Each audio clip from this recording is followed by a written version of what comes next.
오늘 말씀의 제목이 느헤미야의 기도를 들으신 하나님이란 제목입니다. 느헤미야는 사람의 이름입니다. 느헤미야라고 한 이 사람은 바벨론에 사로잡혀간 유대인으로서 당시 아다사스다 왕에게 신임을 얻어서 술 맡은 관원으로 왕궁에서 시중을 드는 사람이었습니다. 그는 자기의 친척이자 친구인 하나니라는 사람을 통해서 고국 예루살렘에 대한 이야기를 듣게 됩니다. 자기는 예루살렘에서 포로로 잡혀와서 바벨론 땅에 와 살고 있는 가운데에 그런 대로 포로 생활이긴 하지만 남달리 그는 특별한 은혜로 왕궁에서 참 술 맡은 관원이 되었지만은 고국의 예루살렘에 남아있는 그 자기 동족들이 비참하게 산다는 이야기를 듣게 됩니다. 예루살렘 성은 허물어졌고 성문은 불탔고 사로잡힘을 면한 주민들은 큰 환난을 당하고 능욕을 받으면서 사는 삶이 정말 형편없다는 이야기를 듣습니다. 이 슬픈 이야기를 들은 느헤미야는 수일 동안 울며 금식하며 하나님 앞에 부르짖어 기도를 합니다. 하나님은 그 느헤미야의 기도를 들으셔서 느헤미야로 하여금 고국으로 돌아가게 하고 예루살렘 성을 재건하고 남아있는 백성들에게 희망과 용기를 주고 또 정치적인 안정과 종교적인 영적 부흥을 일으키는 아주 귀한 사역을 감당을 합니다. 자, 이 과정 속에서 느헤미야는 하나님 앞에 기도했고 하나님께서는 느헤미야의 기도를 응답하셨습니다. 이처럼 하나님은 우리의 기도를 들으시는 하나님이십니다.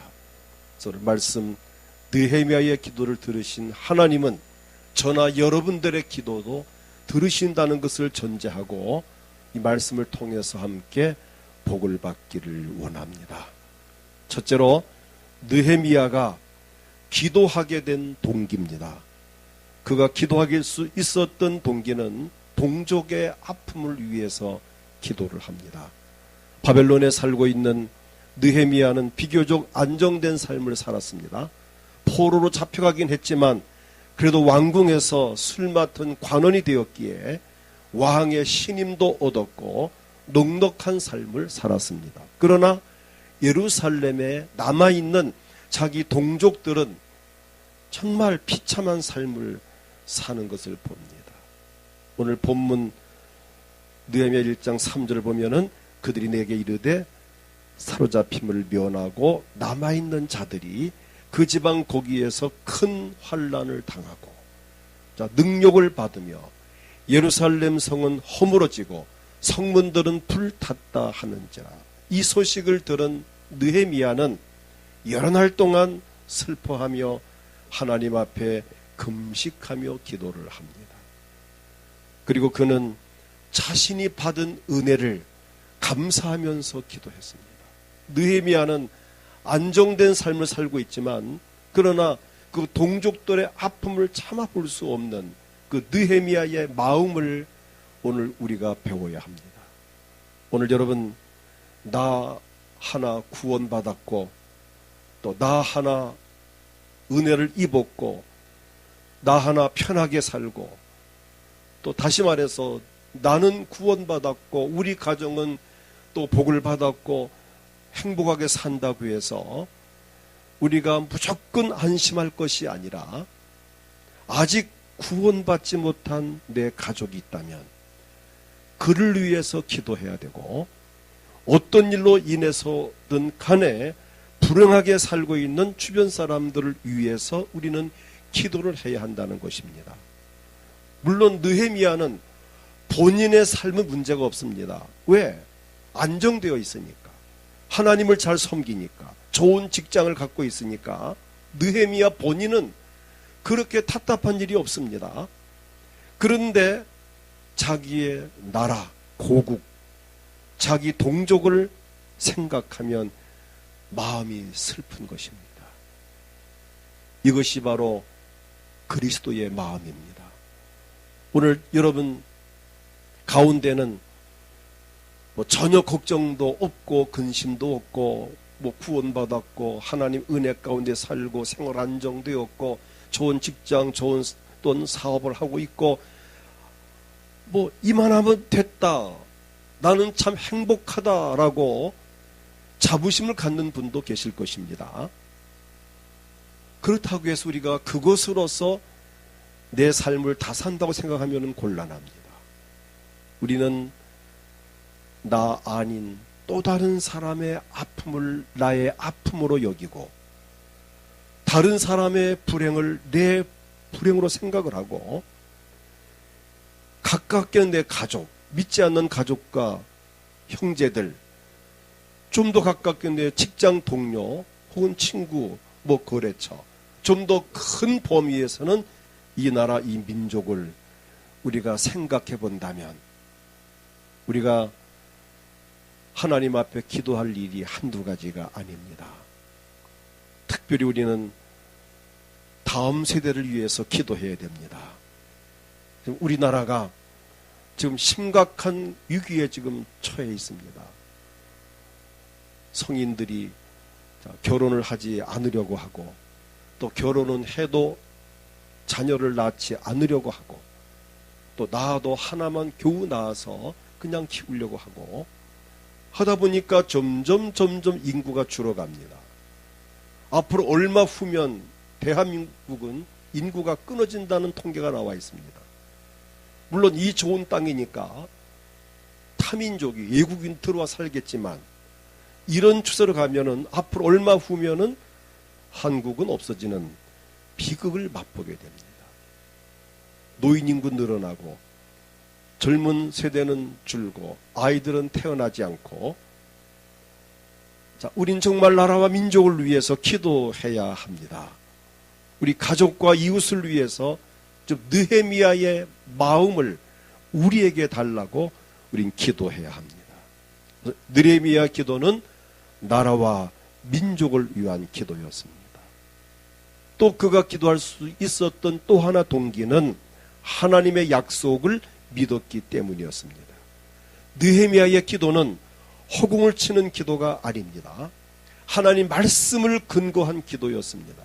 오늘 본문 9절을 보면 만일 내게로 돌아와 내 계명을 지켜 행하면 너희 쫓긴 자가 하늘 끝에 있을지라도 내가 거기서부터 그들을 모아 내 이름을 두려고 택한 곳에 돌아오게 하리라 하신 말씀을 이제 청하건대 기억하옵소서.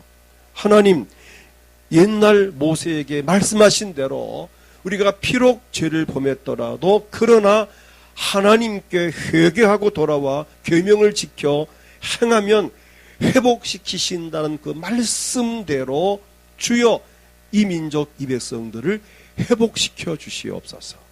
이 민족이 하나님께 회개하고 돌아오기를 원합니다라는 이 간절한 기도를 느헤미야는 말씀을 근거해서 지금 기도하고 있습니다.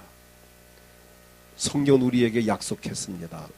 마태복음 7장 7절을 보면 구하라 그리하면 너희에게 주실 것이요 찾으라 그리하면 찾아낼 것이요 문을 두드리라 그리하면 너희에게 열릴 것이니.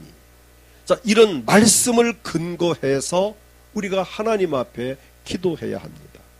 요한복음 14장 13절에도 너희가 내 이름으로 무엇을 구하든지 내가 행하리니 이는 아버지로 하여금 아들로 말미암아 영광을 받으시게 하려 함이라. 무엇이든지 하나님 앞에 구하라는 것입니다. 마태복음 21장 22절을 보면 너희가 기도할 때에 무엇이든지 믿고 구하는 것은 다 받으리라 하시니라. 자, 이런 말씀을 근거해서 하나님 앞에 기도를 해야 합니다. 오늘 느헤미야는 그냥 허황된 기도가 아니라 너희가 만일 하나님을 떠나 죄를 범하고 하나님 앞에 참 심판을 받고 혹은 저주를 받고 고통 가운데 있을 때에 회개하고 돌아오면 용서할 것이라는 그 말씀을 근거해서 지금 동족을 위한 슬픔의 기도를 드리는 것입니다.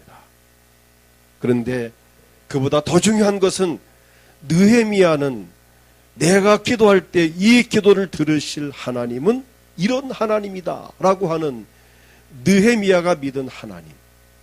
두 번째 드릴 말씀입니다. 느헤미야가 믿은 하나님은 어떤 하나님인가?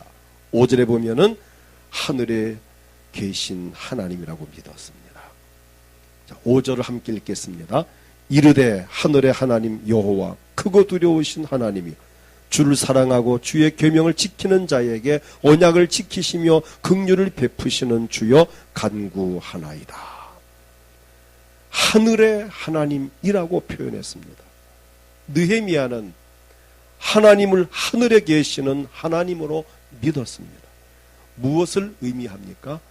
물리적인 하늘, 보이는 하늘, 위치를 말하는 것이 아니라 모든 것의 근원이 하늘이며 하늘에 계시는 하나님에 의해서 모든 것이 이루어진다는 것을 그는 믿었습니다. 하늘에 계신 하나님, 믿고 통치자로서 절대적인 주권자라는 사실을 믿었습니다. 지난주 말씀과 같이 역대상 29장 12절에 부와 기가 주께로 말미암고 또 주는 만물의 주제가 되사 손에 권세와 능력이 있사오니 모든 사람을 크게 하심과 강하게 하심이 주의 손에 있나이다. 모든 것이 하나님 손에 있으니 하나님께서 도와주셔야 됩니다라고 하는 하늘에 계신 하나님을 믿는 이 믿음을 느헤미야는 가졌습니다.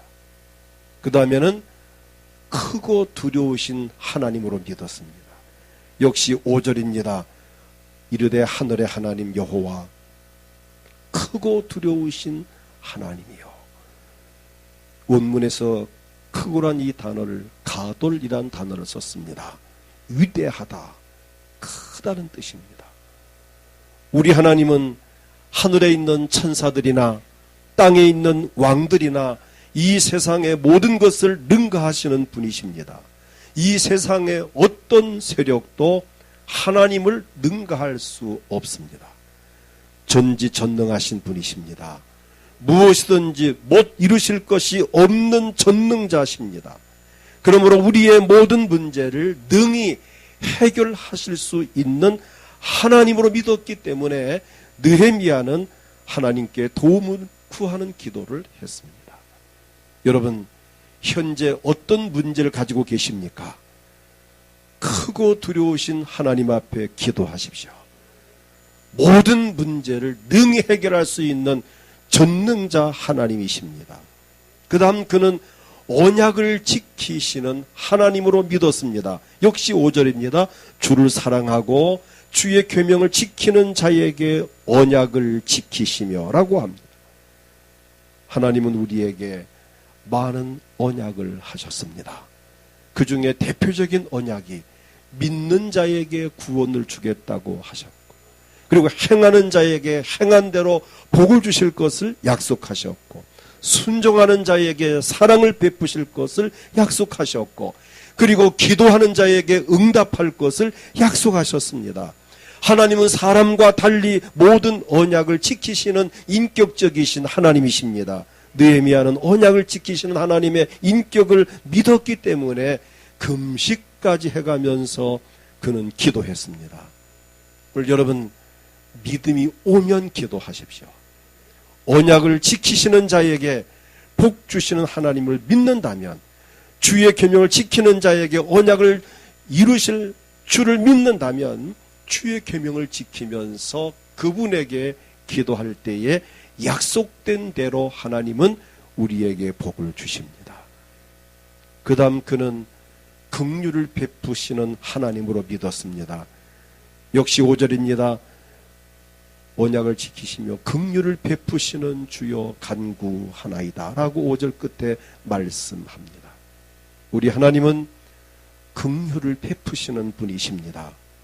5절에서 말하는 긍휼이라고 이 원문은 여기에선 헤세드란 단어를 썼습니다. 친절하다, 인자하다, 자비하다라는 뜻입니다. 우리가 섬기는 하나님은 자비로우신 분이십니다. 인자하신 분이십니다. 무서운 분이 아닙니다. 정말 자비롭고 인자하고 또 무뚝뚝하신 분이 아닙니다. 무정한 분이 아닙니다. 친절하신 아버지십니다. 우리 하나님은 정말 친절하신 분이십니다.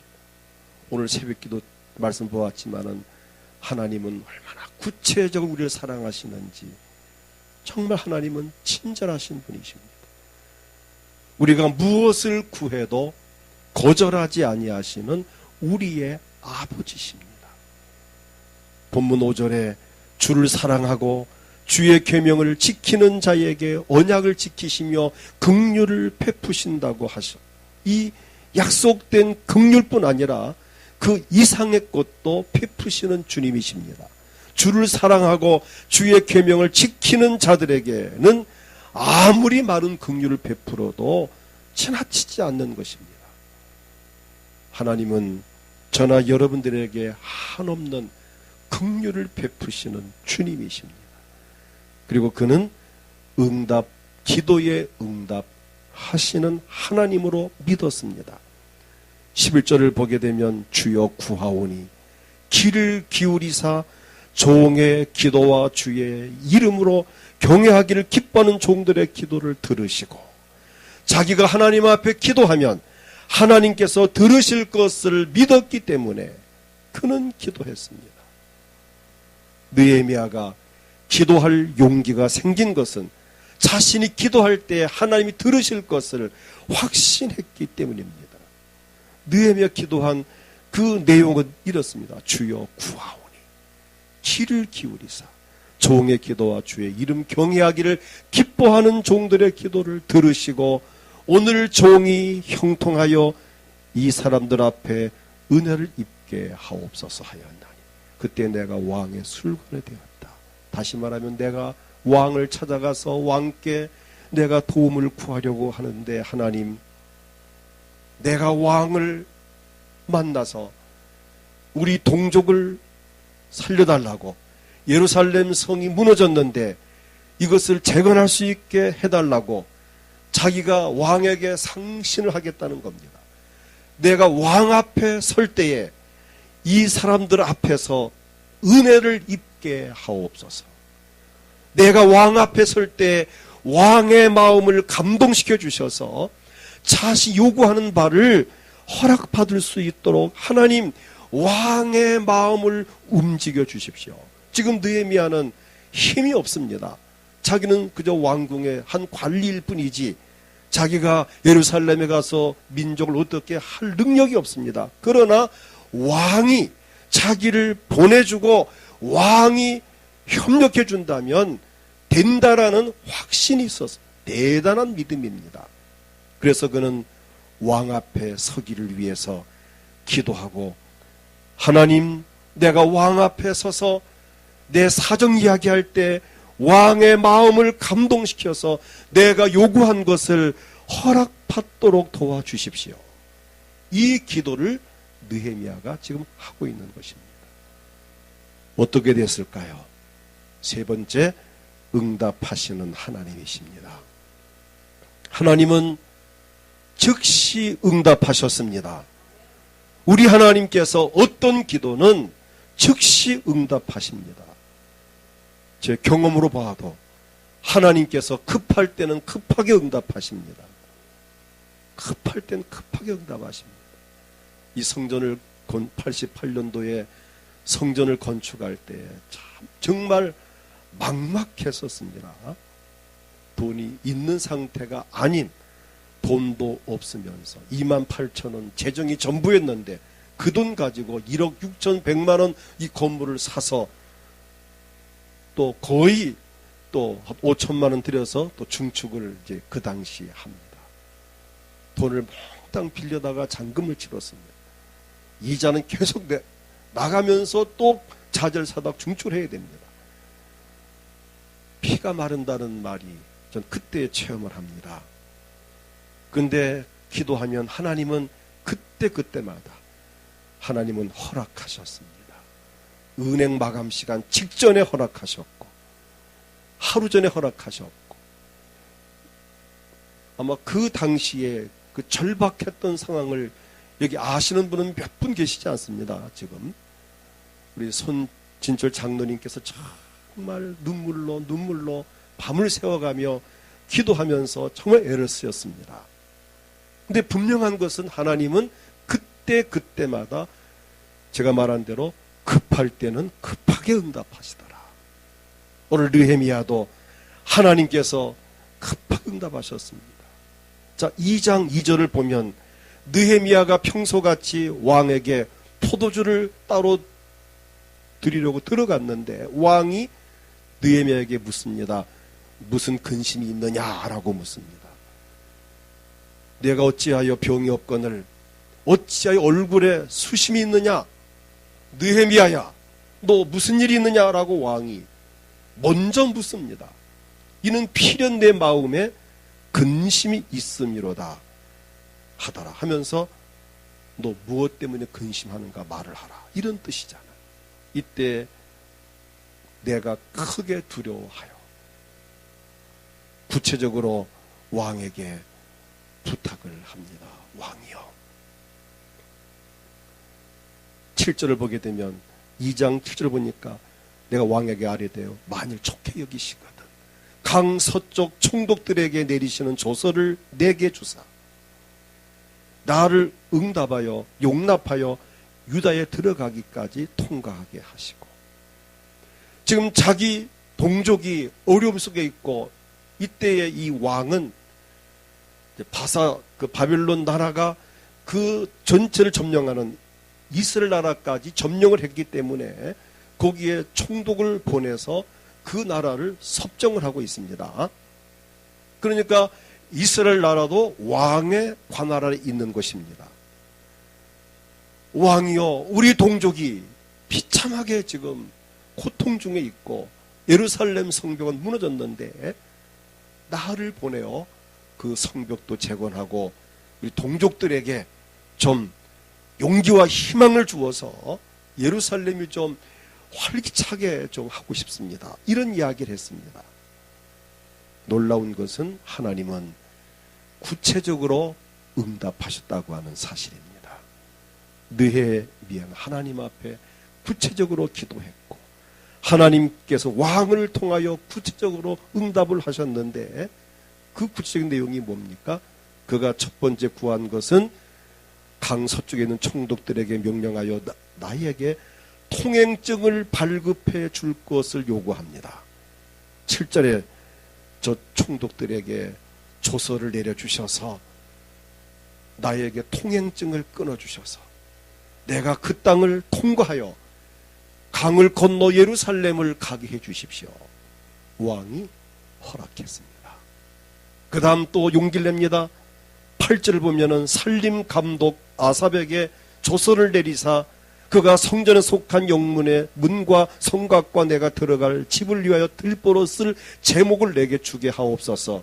살림 감독, 말하면 살림청장에게 나무를 마음껏 베다가 건축할 수 있도록 허가를 내달라는 요청을 했는데 왕이 이것도 허락합니다. 놀라운 일입니다. 그 다음 놀라운 것은 통행증도 발급되었고 그곳에 가서 이제 성벽을 재건할 수 있는 모든 나무까지 찍어다가 성문을 고칠 수 있는 것까지 허락을 받았습니다. 이 두 가지만도 얼마입니까? 근데 느헤미야가 이렇게 고백을 합니다. 하나님의 선한 손의 도움으로 이런 일이 이루어졌다라고 8절을 보면은, 자, 함께 8절을 읽어봅니다. 또 왕의 살림 감독 아삽에게 조서를 내리사 그가 성전에 속한 영문의 문과 성곽과 내가 들어갈 집을 위하여 들보를 쓸 제목을 내게 주게 하옵소서 하며 내 하나님의 선한 손이 나를 도우심으로 왕이 허락하고. 할렐루야. 우리가 믿음으로 기도하면 하나님께서 허락하십니다. 하나님의 선한 손의 도움으로 왕이 허락을 하고, 그뿐만이 아닙니다. 느헤미야는 이것을 요구할 때 하나님의 선한 손을 도왔다라고 그는 고백을 했는데, 자, 오늘 여러분, 하나님 우리를 조금만 도와주셔도 우리 큰 일을 할 수 있습니다. 근데 하나님은 그것서 끝난 것이 아니라 구한 것보다 더 주셨습니다. 2장 9절을 보면은 군대 장관과 마병을 보내어 나와 함께 하게 하시기로 내가 강 서쪽에 있는 총독들에게 이르러 왕의 조서를 전하였더니, 왕이 특혜를 베풀어서 느헤미야에게 군대 장관을 붙여줍니다. 마병, 기마병들을, 말을 탄 병사들이 느헤미야를 호위하게 합니다. 이거는 느헤미야가 요구하지 않았습니다. 구하지 아니할 것까지도 하나님은 왕을 통해서 허락하셨습니다. 군대 장관과 마병을 보내어 나와 함께 하시기로 내가 9절부터 10절을 보면 내가 강서쪽에 있는 총독들에게 이르러 왕의 조서를 전하였더니 호론 사람 산발락과 종이었던 암몬 사람 도비아가 이스라엘 자손을 흥하게 하려는 사람이 왔담을 듣고 심히 근심, 이미 현지 사람들이 막 야, 도대체 이거 실력 있는 능력자가 왔으니 어떻게 해야 될까라고 겁을 먹을 정도로 분위기가 압도되었습니다. 이처럼 우리 하나님은 우리가 구한 것보다 또 넘치게 하시는 분이십니다. 에베소 3장 20절을 보게 되면 우리 가운데 역사하시는 능력대로 우리가 구하거나 생각하는 모든 것에 더 넘치도록 능히 하실 이에게 라고 말씀합니다. 구한 것보다 더 넘치게 주시는 하나님을 만나시기를 축복합니다. 그리고 느헤미야 3장을 보면 예루살렘의 많은 주민들이 함께 협력하여 성벽을 재건하는 일에 적극적으로 동참하였습니다. 비록 많은 사람의 조직적인 방해가 있었지만은 하나님의 선한 손의 도움을 인하여 공사를 시작한 지 52일 만에 성벽 공사가 완공됩니다. 느헤미야 6장을 가서 15절 16절을 보게 되면 성벽 역사가 52일 만인 엘루월 25일에 끝나며 52일 만에 이 어려운 공사가 끝나고 우리의 모든 대적과 주위에 있는 이방 족속들이 이를 듣고 다 두려워하여 크게 낙담하여 방해하던 사람들이 낙심을 합니다. 그들 앞에서 그들이 우리 하나님께서 역사를 이루신 것을 알미니라. 하나님이 하시면 어떤 장애물도 극복할 수 있고 누가 방해해도 문제가 되지 않습니다. 상상을 초월하는 기적이 일어납니다. 하나님의 도우심이 있으면 모든 것은 쉽게 일이 풀린다고 하는 사실입니다. 그뿐만이 아닙니다. 성벽 공사를 마친 후에는 영적 부흥까지 이루어 주셨습니다. 느헤미야 8장 1절부터 6절을 보게 되면 느헤미야는 성벽 공사를 마친 것으로 만족하지 않았습니다. 예루살렘 성벽이 완공된 후에 첫 번째 맞이하는 나팔절, 초막절을 지키기 위해서 수문 앞 광장에 백성들을 모이게 하였고 학사 에스라가 율법책을 낭독하며 말씀을 증거할 때에 백성들이 울면서 회개하며 말씀을 받는 영적 운동이 일어납니다. 영적 회복 운동이 일어납니다. 느헤미야가 중점을 두었던 부분은 성벽을 재건하는 것만이 아니었습니다. 성벽 재건 하나의 구실이었고 실상은 이스라엘 백성들이 하나님께 돌아오게 하는 것이었습니다. 어찌하면 이 민족이 하나님께 돌아와서 다시 회복될 수 있을까? 이것을 위해서 느헤미야는 성벽 쌓는 일을 우선 시도를 했고 마친 후에는 초막절을 지키면서 수문 앞 광장에 온 백성을 다 모아놓고 요즘 말로 부흥회를 합니다. 강사는 학사 에스라였습니다. 시간마다 회개하는 역사와 통곡하는 역사와 말씀 받고 울면서 하나님 앞에 돌아오는 회복의 역사가 일어났습니다. 하나님을 기쁘시게 한 느헤미야, 하나님이 도와주셨습니다. 언제든지 누구든지 하나님께서 기뻐하시는 일을 한다면 하나님은 전적으로 도와주십니다.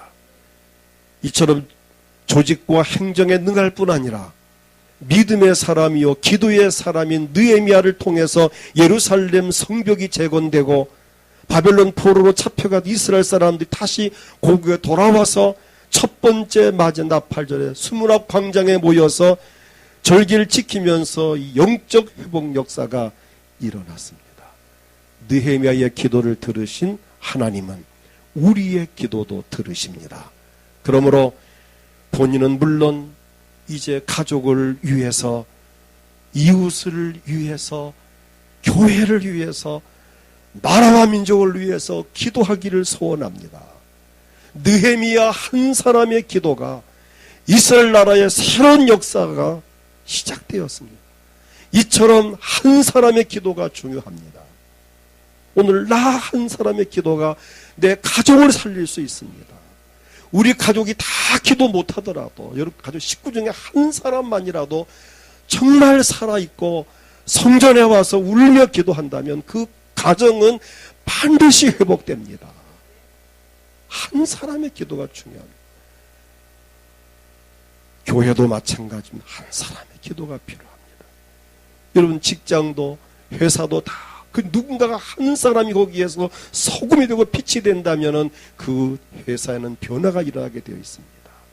느헤미야 이 한 사람의 헌신적인 이 수고가 예루살렘 성을 회복시키는 역사가 일어났습니다.